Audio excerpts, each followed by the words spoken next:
Bom dia, tarde, noite, madrugada, pessoal, a depender do horário que você estiver assistindo. Canal Desmentindo aqui de volta, agora para falar sobre impeachment do Alexandre de Moraes e sobre fim do foro privilegiado. Então vai ser acho que vai ser um vídeo um pouquinho longo.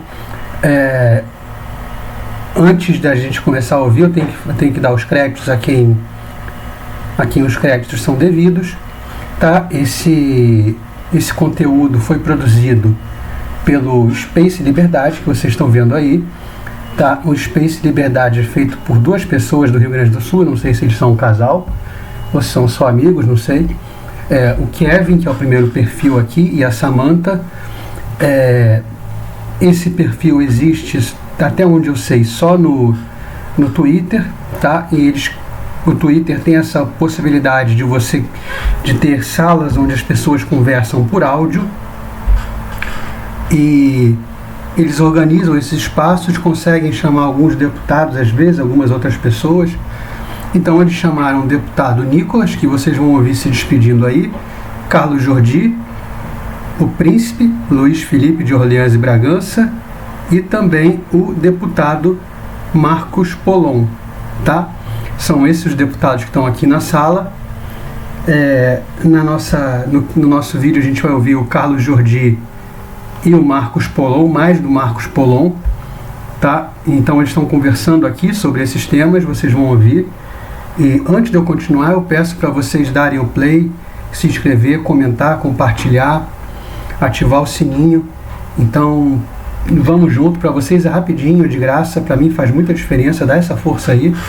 Então vamos fazer isso, vamos ouvi-los aqui. E de novo, os créditos são do Space Liberdade, tá? O conteúdo é produzido por eles, gerado por eles, e é acessível a qualquer pessoa que tiver uma conta no Twitter.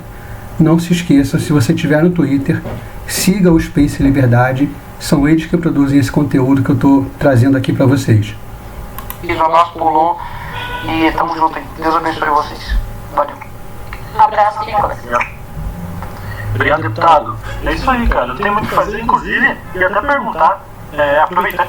Esse que está perguntando é o Kevin, do Space Liberdade, é o primeiro perfil aqui. Do lado aqui é o perfil Samantha, que também é do Space Liberdade. E vamos ver, vamos continuar ouvindo aqui. Então, os quatro, que eu acho que o Nicolas ia sair agora. Mas aproveitando que estão os três aqui, o Luiz Felipe, o Carlos Jordi e o Polon, a gente já está dando uma estudada, tinha até comentado, a Samantha tinha comentado no vídeo, a gente tinha comentado com o Jalim. Na questão do impeachment do ministro do STF, Alexandre de Moraes, a gente precisava de 53 assinaturas, 54 assinaturas, e 41 para abrir o processo de impeachment, supostamente. Agora a gente sabe que o Alcolumbre dirá se quiser. Mas, se vamos supor que fosse aberto esse processo de impeachment, a gente estava dando uma analisada na questão do impeachment e tal, e a gente viu que o Alexandre de Moraes pode entrar com uma liminar no STF, quando estiver correndo o processo, e pedir para anular o processo, suspender o processo de impeachment. E aí, como que fica isso? Se alguns deputados puderem falar sobre isso, porque meio que fica impossível, fazer impeachment do ministro, porque com certeza se ele entrar com uma liminar no STF pedindo para suspender o processo, dependendo da mão de quem cai, se não cair da direita, ele pode suspender o processo. Pode? Como é que faz para falar aqui? Você tá me ouvindo? Tô ouvindo. O Supremo pode tudo, cara, literalmente. Se eles quiserem atravessar a Praça dos Três Poderes, sacar uma arma e dar um tiro na cabeça de alguém, e voltar e sentar e ir, quem que vai prender? Eles podem tudo, tá? E mesmo a estrutura jurídica do Brasil é tão falha, que o Senado, teoricamente, julga eles, e eles julgam o Senado, entendeu? Então, o que quer dizer com isso? Se eles quiserem julgar o impeachment como inconstitucional, vão julgar. Se quiserem modular, vão modular. Se quiserem suspender, vão suspender. É esse o ponto. Eles têm um nível de poder que é assustador, não pode existir. Mas deputado, o ponto que eu quero chegar, aí eu te pergunto, vou tentar passar para o deputado Carlos Jordi, que ele estava falando aquela hora, e ele caiu, subiu agora, mas isso era sabido pela oposição, desde o começo, porque você pega a questão da lei do impeachment, ela é de 53, se eu não me engano. Sim. E ela é meio que falha, porque dá essa possibilidade do próprio ministro ingressar, né, com pedido de liminar no STF e pedir a suspensão do processo. A oposição sabia disso. Então por que a oposição insistiu nessa questão? Porque não é mais jurídico. Tem essa possibilidade. Não é mais jurídico, é político.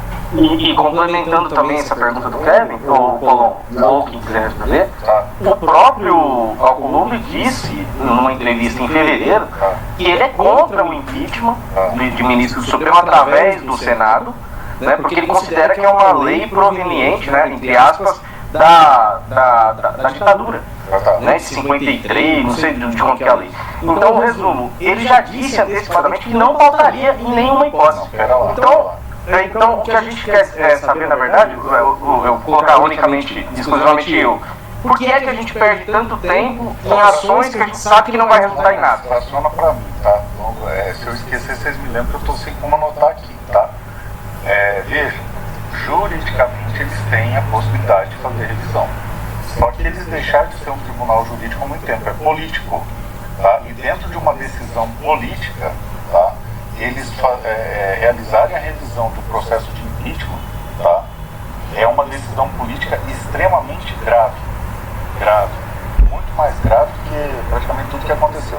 É dizer para o Brasil e para o mundo todo que não existe sistema de freios e contrapeso no Brasil que se trata de um poder absoluto. Então, embora tecnicamente eles gozem dessa competência, não se trata de uma análise jurídica, se trata de uma análise política, e é importante sim esse atestado para o mundo de que eles simplesmente e abertamente destroem qualquer sistema de composição harmônica entre os poderes. Você consegue entender isso aí?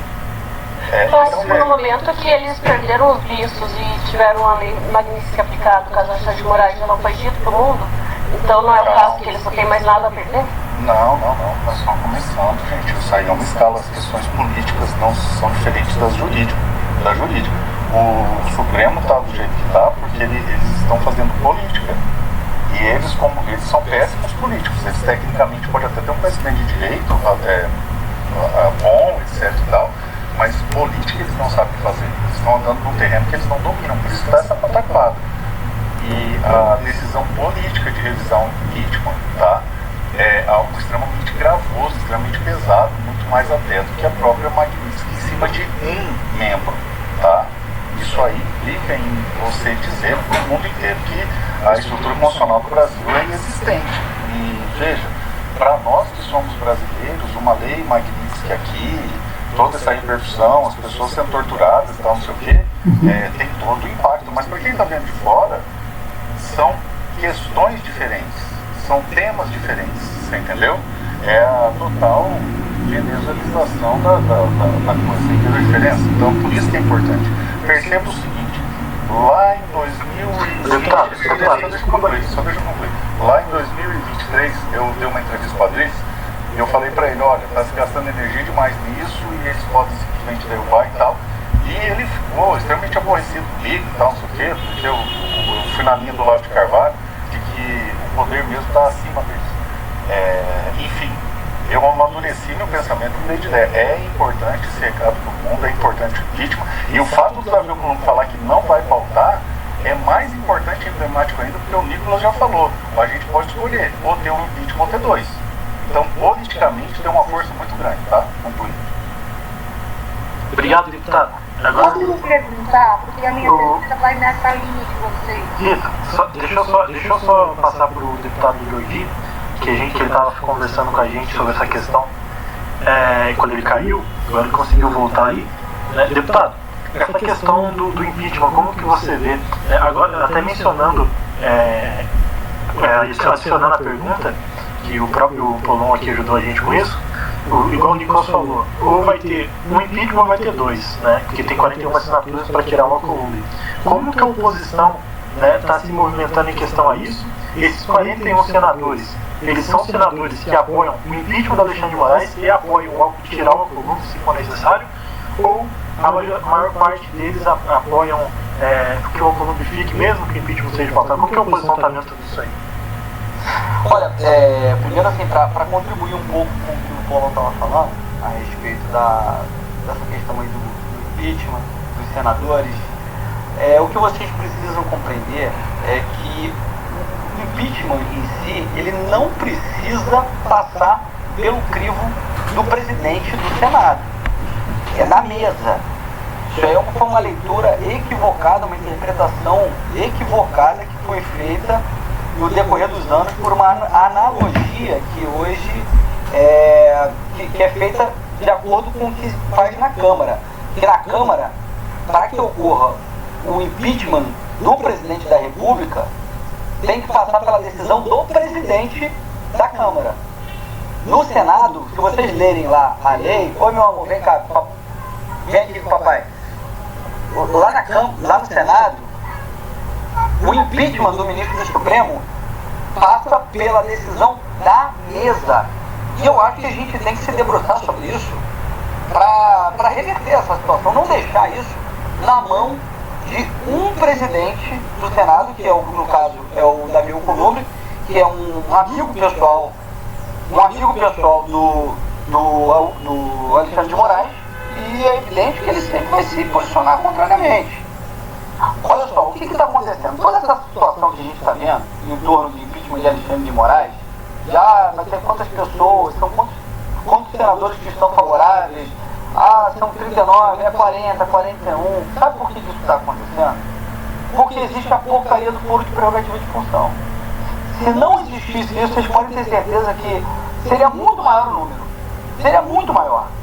Tem muito senador que fala com a gente: cara, eu sou favorável, mas eu não posso me expor. Eu não posso falar isso publicamente. Se eu falar publicamente, eu vou me comprometer. E eles vão vir para dentro. Que nem ontem, não sei se vocês viram, a Basília Rodrigues, jornalista da CNN, ela postou dizendo que os ministros do STF estão dizendo que se houver um impeachment de um ministro do Supremo, eles vão começar a avançar com processos contra deputados e senadores, que é chantagem explícita. É a demonstração cabal de que o nosso sistema se tornou altamente prostituído, com o STF se julgando acima dos demais poderes. Eles tiveram uma hipertrofia tremenda das suas competências, que não estão previstas na Constituição, e eles não admitem perdê-las. E eles acham que assim, é um abuso perder, ter um processo de impeachment e perder essa pompa que eles têm. E por isso que se a gente avançar, muitas pessoas às vezes ficam falando: mas vocês vão avançar com o foro de prerrogativa de função porque interessa a vocês. Exatamente. Tão importante quanto a anistia, quanto as outras causas, é o fim do foro de prerrogativa de função. Porque se a gente avançar com o fim do foro, vocês podem ter certeza que aí abre a porteira. Aí a anistia fica mais fácil, aí o impeachment do Alexandre de Moraes fica mais fácil, voto impresso fica mais fácil, tudo vai ficar mais fácil, porque não vai ter uma ligação de ministro mandando recado, ameaçando, coagindo. Então o que eu tenho para dizer a vocês é isso: os 41 que tem lá, que manifestaram apoio para a abertura do processo de impeachment, vocês podem ter certeza que é muito mais. Só que a gente não consegue viabilizar esse número maior por conta dessa questão do foro de prerrogativa de função. Então assim, é urgente avançar com essa pauta. Existem outras também, que inclusive uniu o Centrão conosco nesse momento, para que a gente consiga avançar com diversas outras pautas, a própria anistia e tal, a PEC da blindagem, que está sendo chamada assim. A gente vai ter que enfrentar isso. A gente vai ter que enfrentar a Globo e outros meios de comunicação tentando pautar a opinião pública, dizer que é PEC de blindagem, mas são projetos importantes para garantir o exercício dos nossos mandatos, para garantir que a gente não seja mais perseguido pelo STF. É evidente, se tiver crime de corrupção, qualquer coisa acontecendo, nós vamos votar favoravelmente para que haja a investigação, porque é isso que se trata.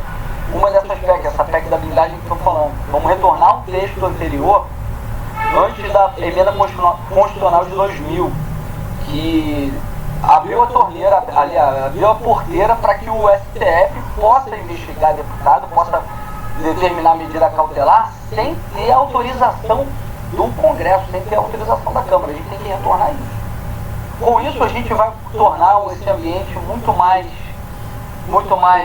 salutar e nós possamos exercer nossas funções. E até te colocar um ponto, e sempre tem os prós e os contras, né, disso daí. Por exemplo, nessa questão com permissão da Câmara dos Deputados, a gente vai ter impunidade completa também para o pessoal do Centrão. Né, porque eles têm maioria na Câmara dos Deputados. Pera lá. Vamos ser maduro aqui. Primeiro vamos começar dentro do Jardim das Aflições. Segundo, vamos entender que impunidade do Centrão já tem, tá? O judiciário é utilizado como máquina de mordaça de quem quer trabalhar. Tá? Porque impunidade para vagabundo, isso já tem.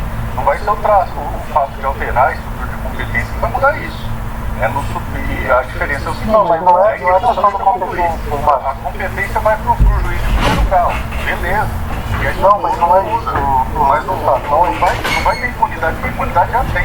É igual quando a direita quer fazer um projeto que aumenta a pena de crime de falar, que eu acho absurdo. Porque crime de fala só decide sobre a gente. Eles podem falar o que quiser, eles podem ofender a Michelle, eles podem xingar qualquer um da gente assassino, cacete. Aí a gente fala qualquer coisa que a gente fala, suspendeu o Gilvan lá, porque insinuou um negócio. E eles falam coisas bem piores. Então o negócio é o seguinte, essa verniz de impunidade do Centrão, por causa da quebra do foro, a gente tem que esperar isso aí. Já passou da hora de esperar isso aí. Não, deputado, não é isso que eu estou falando. A questão da impunidade que eu estou mencionando aqui, por exemplo, eu e a Samanta ainda julgada no STF, por incrível que pareça. Né, cidadãos que nunca exerceram cargo público vão ser julgados no STF. O que eu estou mencionando aqui, né, é a questão de depender de apoio, de aprovação na Câmara dos Deputados para que seja investigado o deputado. Pelo que eu não me engano, como é que é? Eu não entendi isso aí. O que eu tinha mencionado é a questão de depender da aprovação da Câmara para que seja investigado. Alterando esse tipo de competência, continua sendo como judiciário. Polon, você não está entendendo, olha só. A STF, que era o presidente da Câmara, ele aprovou uma emenda à Constituição para ferrar com os petistas, sim, permitindo que investigações, medidas cautelares, tudo isso pudesse avançar sobre deputados sem ter a decisão da Câmara dos Deputados, entendeu? Sem ter o crivo da Câmara dos Deputados. Sim. E assim, isso foi péssimo, porque, eu recebi a Polícia Federal aqui na minha casa. Sim. Entendeu? Uma medida totalmente arbitrária, os caras vieram aqui fazer busca e apreensão na minha casa, sem ter porcaria nenhuma a ver com o 8 de janeiro, fizeram também no meu gabinete, e assim, diversas outras, a gente pode citar aqui inúmeras. Assim, vamos falar a pior de todas, que foi com relação a Daniel Silveira. Daniel Silveira, além de preso, sem ter a previsão constitucional para isso, também teve que colocar tornozeleira eletrônica e tudo mais. Então, assim, nós precisamos voltar para um contexto antigo, isso é o que está em jogo, está se debatendo. Em absoluto, eu concordo em absoluto. Para que a gente tenha a decisão final do Congresso, cara. O Congresso está desmoralizado, cara. A gente, eu antigamente eu tinha orgulho de falar que eu era deputado. Hoje, essa semana me deu um pouco mais de orgulho. Mas quantas vezes eu vejo as pessoas, você não faz nada, você não tá, mas o que vocês vão fazer? Como se eu tivesse competência para enfrentar o STF. Essa é a grande verdade. Então, assim, a gente precisa fortalecer o parlamento. Eu concordo com você em absoluto e pode ser aberto. Porque, sob esse argumento vazio e tolo de, vamos combater a corrupção, porque não vai. A gente tira as pessoas que têm coragem de combater o establishment do jogo. Nós vamos ser tirados do jogo o mais breve possível. Todos aqueles que demonstram coragem e se levantam contra o Leviatã vão ser tirados do jogo. Então, eles usam ferramenta de retórica, essa conversa fiada. Mas a corrupção não há qualquer coisa relacionada com combate à corrupção, porque eles já eu queria até fazer uma pergunta para ver se eu entendi, então. Por exemplo, então, segundo esse texto antigo, assim, eu concordo com vocês estão falando aí, só estou colocando... O seu papel é apertar nós, cara, Estou perguntando porque é um dos contrapontos que é legal. Mas, por exemplo, como o Jordi mencionou, para a questão de investigação, né, busca e apreensão em gabinete, tem que pedir autorização da casa.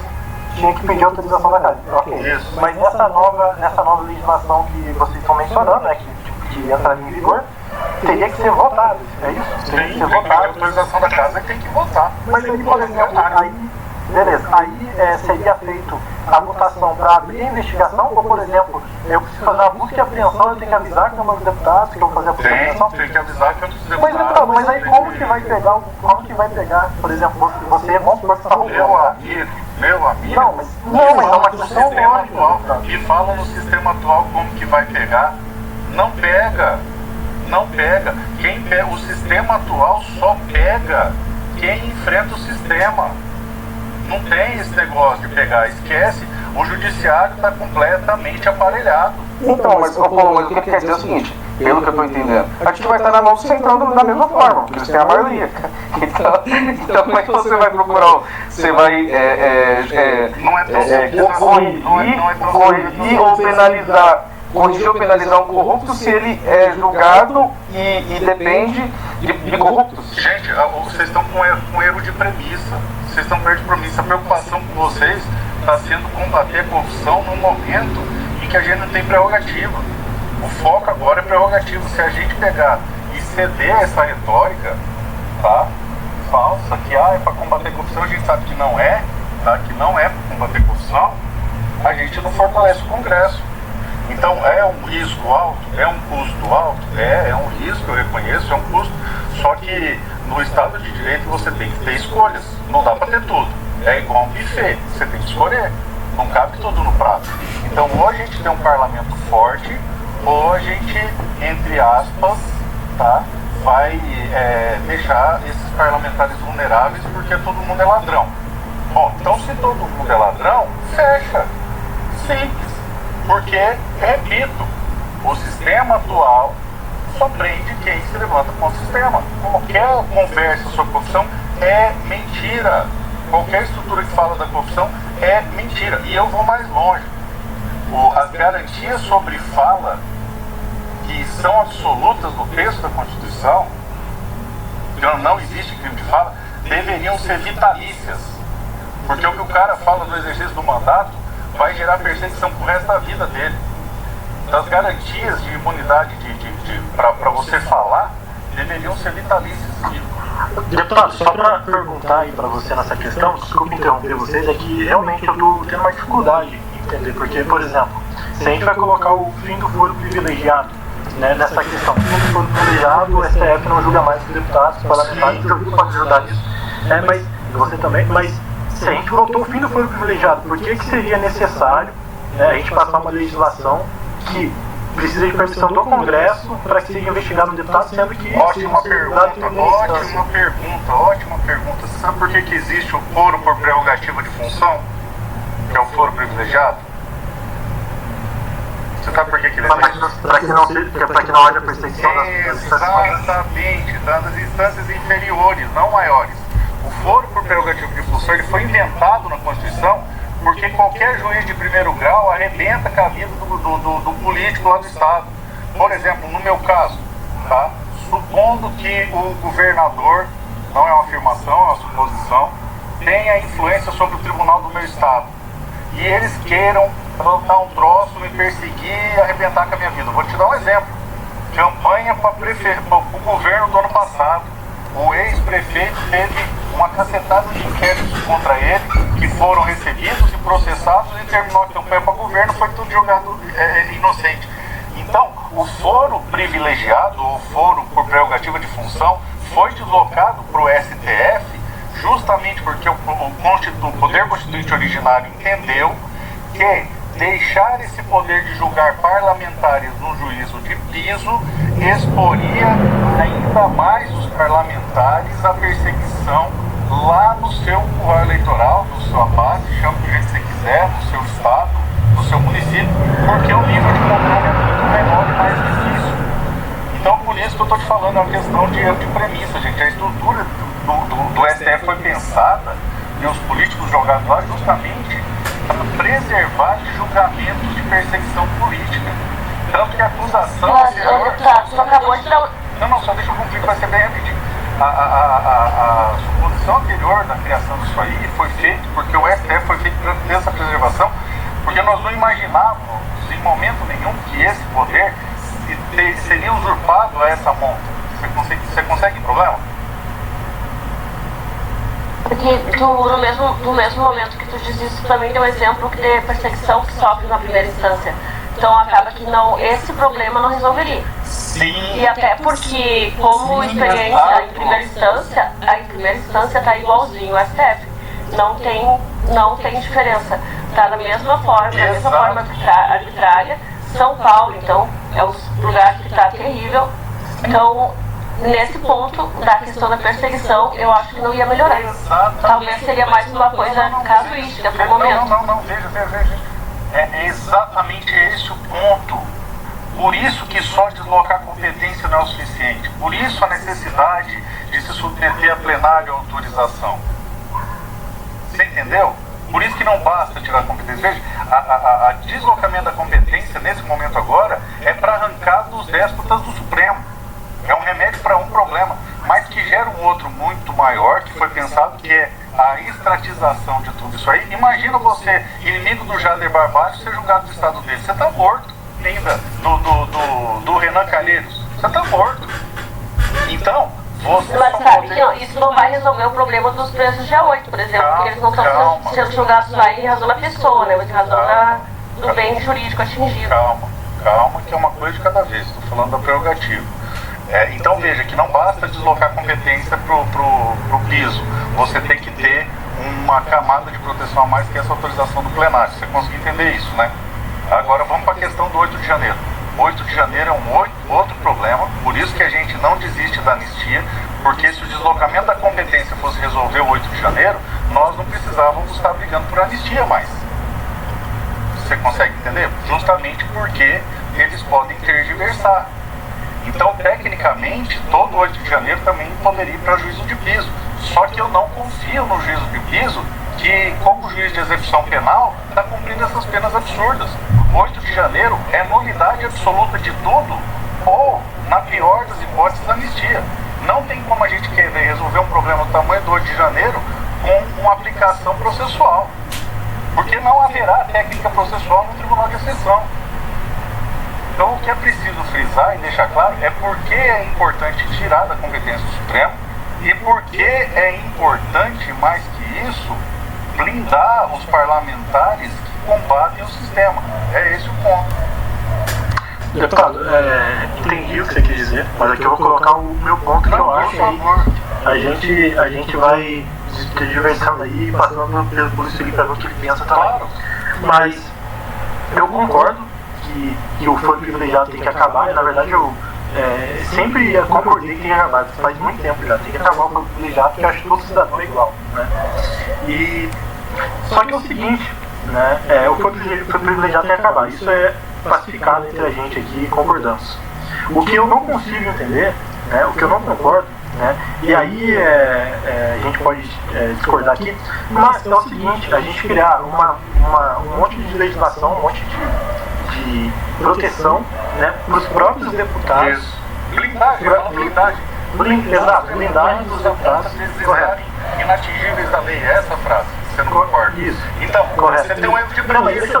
deixa eu só terminar para você entender. Vai lá. Porque, por exemplo, pelo que vocês argumentaram, que o Gui comentou aí, a questão é o seguinte, é uma blindagem total do parlamento, uma blindagem total do Senado, da Câmara dos Deputados. Os deputados ficam 100% impunes, porque se for, por exemplo, fazer isso, eu estou pensando agora e a longo prazo. Eu concordo com você, tem que pensar no agora e a longo prazo.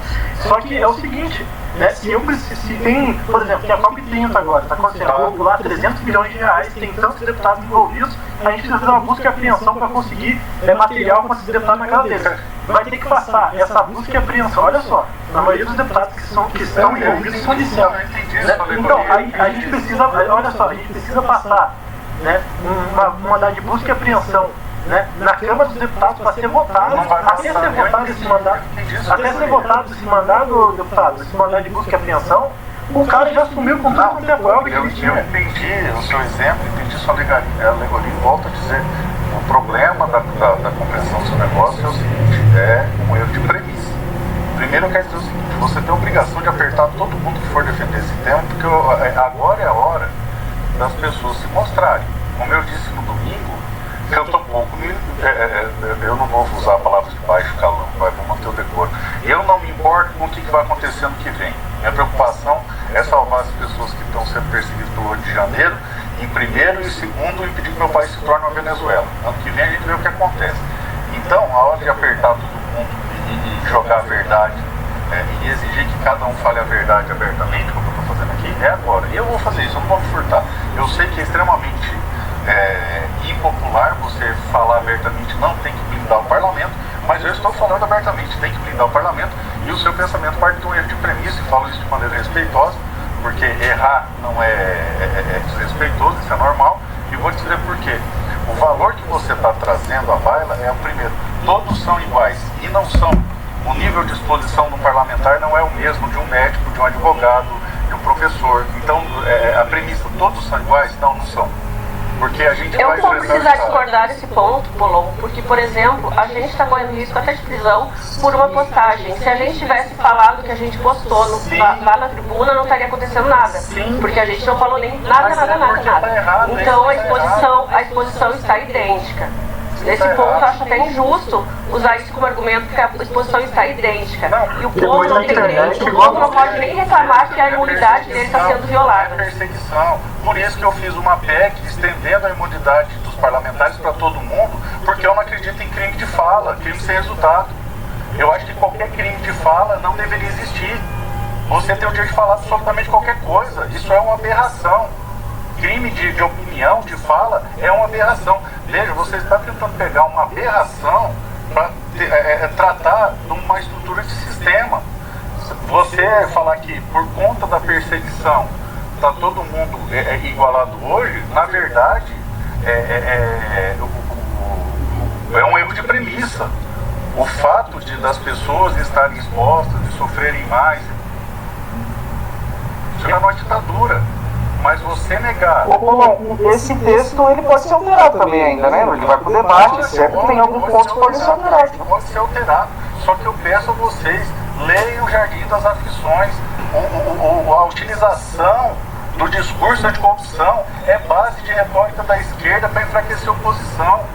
Porque tudo que a gente tentar fazer para nos proteger e dar mais força, eles vão usar a imprensa para falar, tá vendo? Vai blindar. Eu concordo com você. Eu fui aluno do lado. Então você sabe, pô. Você sabe desses nomes de que vai ter corrupção, é mentira. Sim, eu li. Não, mas é que eu tô percebendo aqui, tá? É a questão que a gente precisa sim proteger o parlamento, a questão de trazer o foro, tirar o foro privilegiado. Só que na outra questão da legislação que está sendo discutida para ser aprovada, basicamente são vocês julgando vocês mesmos. O parlamento, quem vai se beneficiar disso apenas, né, vai ser o Centrão. Você pega o Centrão, vocês vão ter que sentar no colo do Centrão e falar assim, ó, por favor, não votem para prender alguém. Foi o mesmo que aconteceu com o Daniel Silveira. A direita teve que sentar no colo do Centrão e ainda mandaram prender o Daniel Silveira. Vai ser a mesma coisa, porque quem vai controlar o parlamento, né, na maioria das vezes, metade é direita, metade esquerda, o resto é Centrão. Então, normalmente, né, quem vai votar, quem vai decidir quem vai ser preso, quem vai ter busca e apreensão na casa, vai ser o Centrão. Né, o PSD, o União... Você tá falando sozinho, cara. Ele saiu. Não, acho que já voltou. Acho que ele caiu. Acho que ele caiu ou voltou aí. Deixa eu ver se ele voltou. Peraí. A gente pode ir acompanhando, né? A gente vai acompanhando o debate e aí a gente vai ver. Eu acredito que não passa, só se for mesmo por corporativismo passaria isso, né? Só um instante aqui, pessoal. O Polon cai nessa gravação, mas ele retorna logo em seguida, por isso que eu estou esperando, tá bom? Então, sim, ele volta. É rápido. Mas tudo bem, vamos acompanhar. Não, eu acho que é ponto classificado. Tem vários deputados. Acho que ele caiu.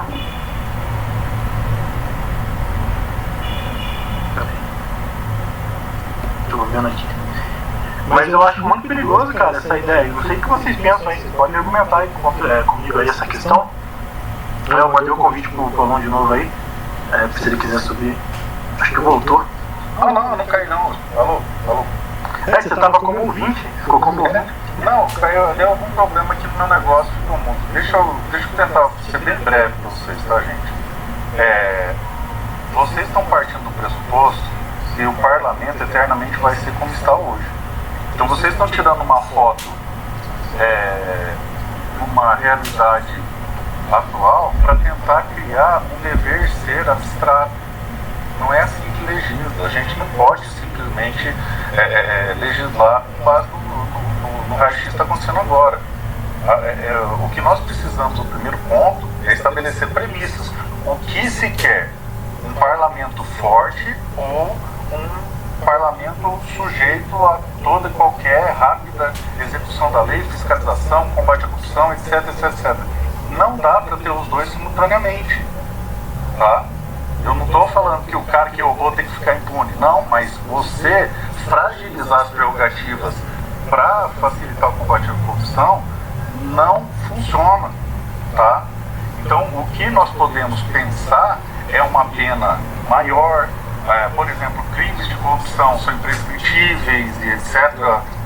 Perde todo o patrimônio, ou qualquer outra coisa que vale, mas já antecipo a vocês e vou deixar bem claro, tá?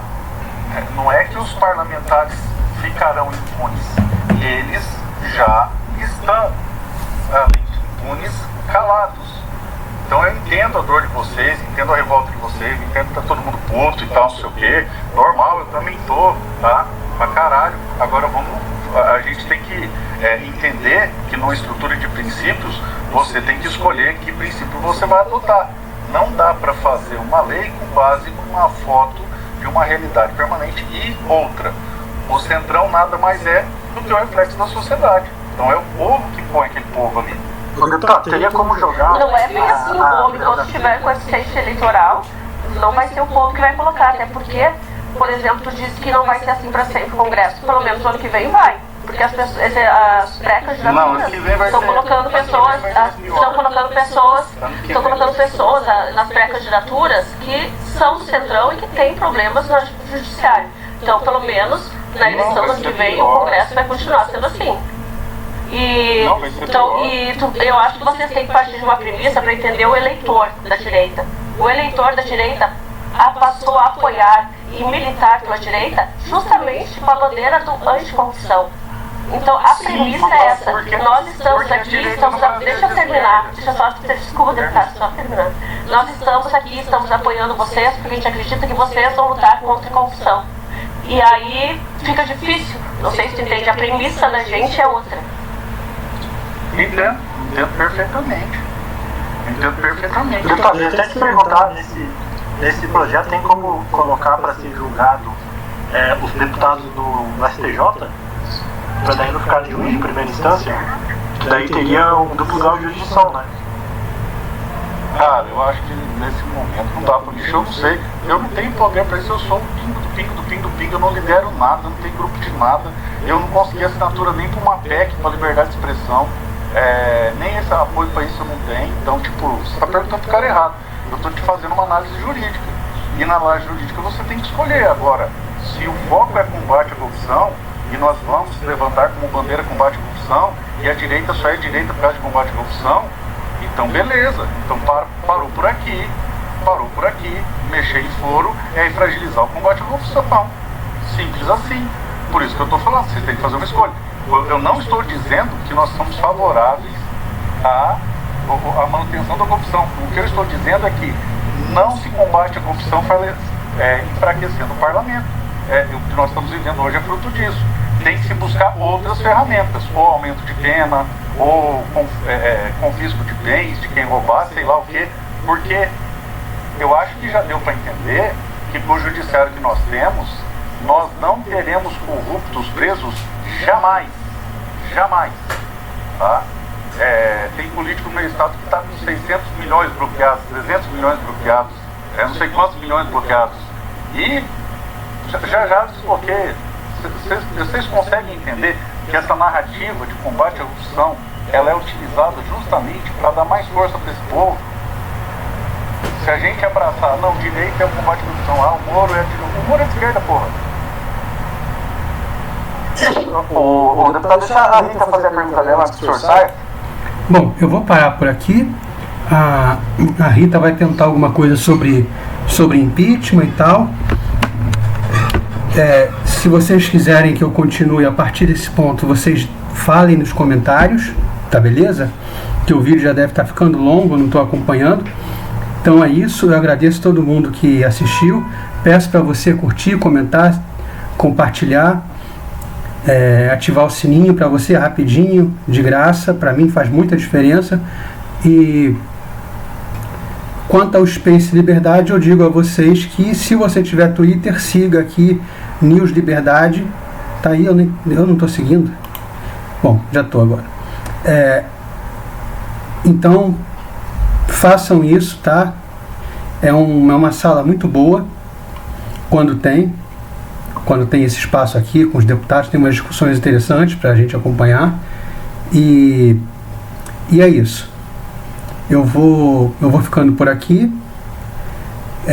Eu agradeço a vocês, a participação de vocês, a quem assistiu, a quem comentar eu agradeço, a quem estiver por aí, muito obrigado e tamo junto, até a próxima.